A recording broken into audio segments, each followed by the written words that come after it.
Good morning, guys, and welcome back to my channel. So if you watched yesterday's vlog, you would see that I started my day around 5:30, 6 o'clock every morning, usually with some sort of devotion, whether that's through prayer, reading the Bible, or just doing any form of worship just to start my day. That also consists of me having some tea and just kind of getting ready for the day by like making up my bed, getting dressed, and doing all the things that it takes to jumpstart your day. Morning, guys, it's Ashley here. Welcome to day 2 of my vlog this week. I'm super excited to be sharing with you guys my day today. I say that as if it's about to be the most exciting day of my life, but who knows? Something surprising could happen. But the funny thing about my weeks is that it's such a paradox because every day looks the same, yet every day is different. So what I mean by that is every day I go to work, I do my thing there. Pretty much every day I go to the gym, go to church twice a week, sometimes 3 times. We have our small groups. And yeah, I eat the same thing and so on and so forth, but every day is just full of surprises, which I absolutely love. So today we'll see what happens, and yeah, I'll catch you guys at the end of the night. It is so satisfying when like my mileage is on point like that. Like, am I the only one that's like that? I don't know. So today the plan was to do some housing searching for clients, as well as some follow-ups. Sometimes that consists of me meeting with the client in person, either at their specific location. Other times they come directly to the office. But lately a lot of our interactions have been via phone just because of heightened COVID precautions. So I'm leaving one of our offices right now to meet up with a client in a neighboring city.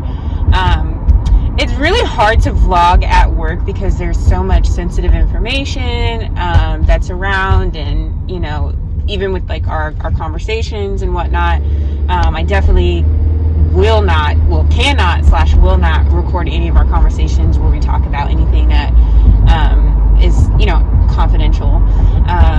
So that part is a bit challenging to vlog, but what I can do is talk to you guys about what my line of work really consists of.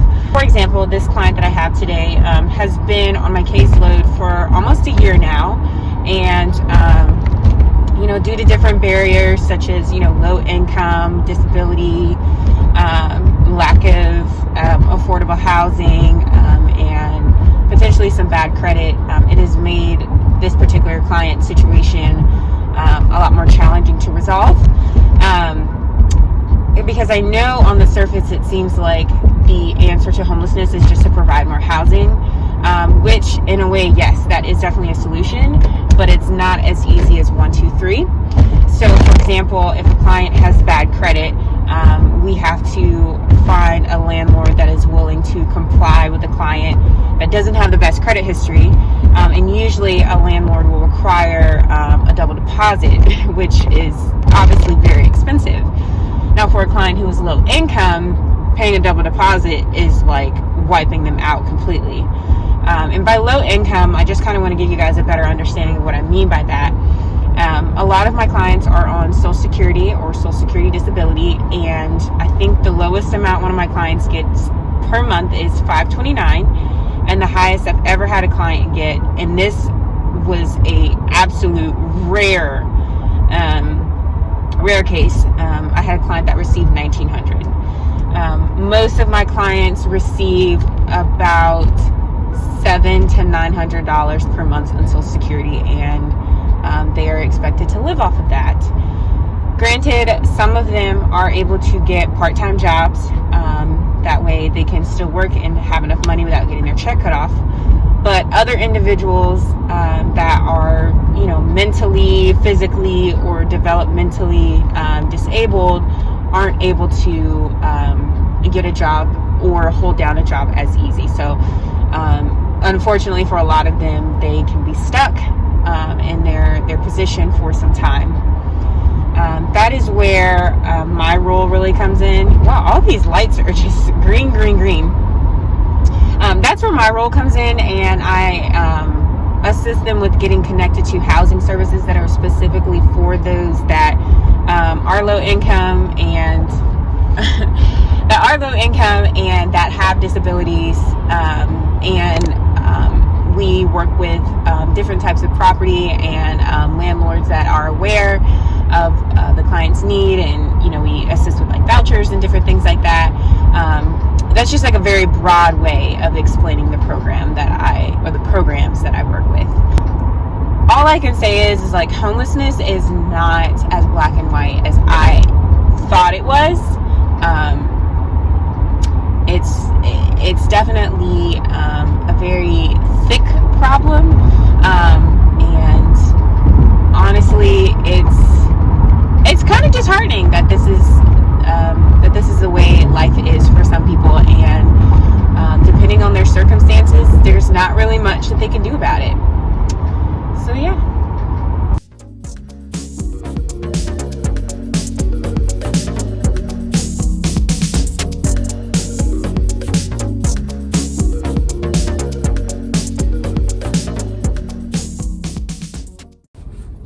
Now I am making a bit of a pit stop and going on a coffee run because your girl is tired. Good afternoon.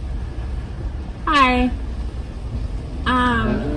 Can I get a small iced latte with coconut flavor and stevia? You said a small iced latte, Yeah. coconut flavor. Yeah, and stevia? You want a medium? No, I want a small. So you want you saying something after you said coconut. What are you saying? With a stevia? Oh, okay. Yeah. Alright. And then a small cold brew with 2 pumps of vanilla and 2 pumps of caramel and 2 creams. You said small iced cold brew. How you want it? 2 pumps of vanilla, 2 pumps of caramel, and 2 creams. Alright. Yeah. And that's all. Alright, $8.19. Okay, thanks. Let's see what we're working with. I'm about to drink this like this is not my regular Dunkin' Donuts order. But sometimes they be messing it up, They be like, this ain't hitting the same. Let's see. Oh, yep. Ooh. Okay. So nobody's gonna let me out. So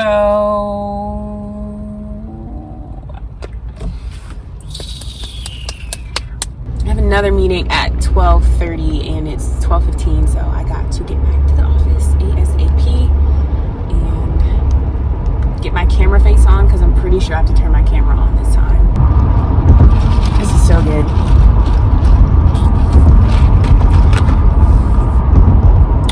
Like, I don't know if it's because the girl wasn't wearing gloves or whatever, but there's a little extra flavor in this coffee today. I really shouldn't joke about that. She should have been wearing gloves, but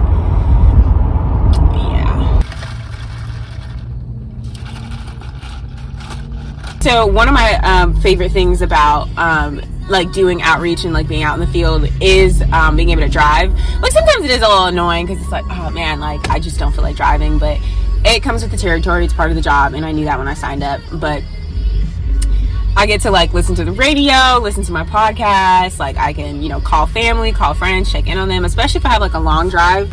It's just like it's definitely just like a small perk of like being like out in the field. Is like I'm not glued to my desk all day long.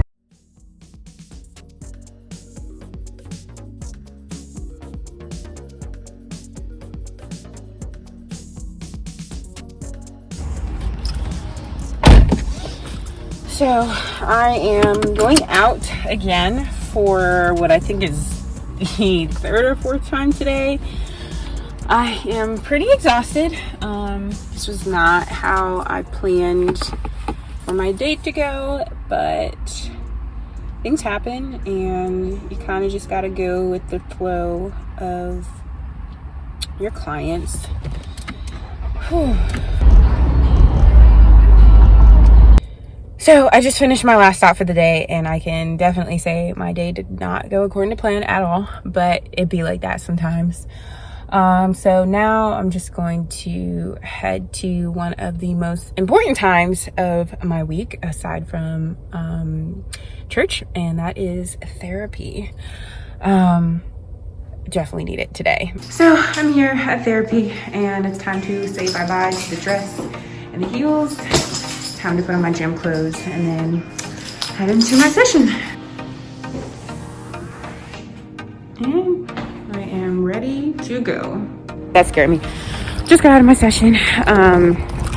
And I'm gonna head to the gym here in a little bit. I should have used the bathroom while I was inside. But as always, therapy was good. It's great, much needed.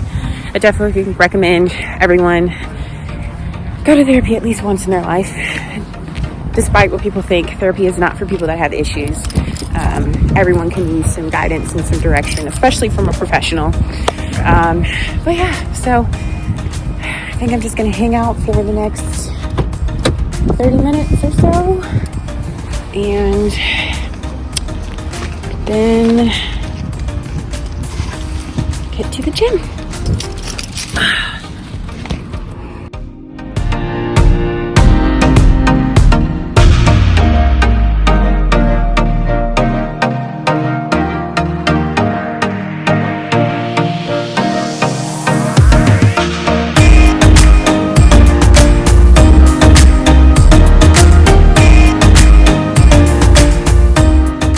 So I'm gonna head home and that was the lighting I needed. I'm gonna head home and have my dinner, which, surprise surprise, it's a kale salad with chicken and apples, feta cheese, and some walnuts. And I may or may not have a smoothie. Not really feeling that tonight. I might just eat some yogurt and fruit. So I know I briefly talked about this earlier, but I am such a strong advocate for mental health. Part of that might be because I neglected my mental health for a long time and it definitely backfired. And now that I'm in a much healthier state, I definitely want to see everyone experience what I experience as far as like the healing power of therapy. And just as like a disclaimer, I don't think therapy is a one-stop shop for everything. Therapy can't cure everything. Some things really just take prayer and they take a miracle from God. But I'm telling you, therapy helps. If there's ever a resource out there that could help someone grow in the same way that I did, I definitely will share it with anyone and everyone. So even if you don't think, you know, oh, my life's not bad, I didn't go through anything hard in my life, I don't really need therapy, just go, because it's still an opportunity to grow. Like, it's a great resource to help you learn more of who you are and to just process your thoughts. And it's someone to talk to that is completely confidential, and they are there because they want to see you succeed. And to have someone on your side like that is super empowering. So as you can see, I came home and my friend / roommate and her fiance were watching season 1 of Love is Blind, and somehow, some way, I got roped into it and completely abandoned my night routine and ended up watching like 2 episodes with them. But it's okay. It'd be like that sometimes. It was entertaining. So it's just funny because I was like standing and eating, and then I was like, let me sit down at the table and just like finish my salad and finish the episode. And then by like the end of this, I'm just like right in front of the TV, like I'm totally gonna work and watch the show. It did not happen like that. And that was the end of my Tuesday.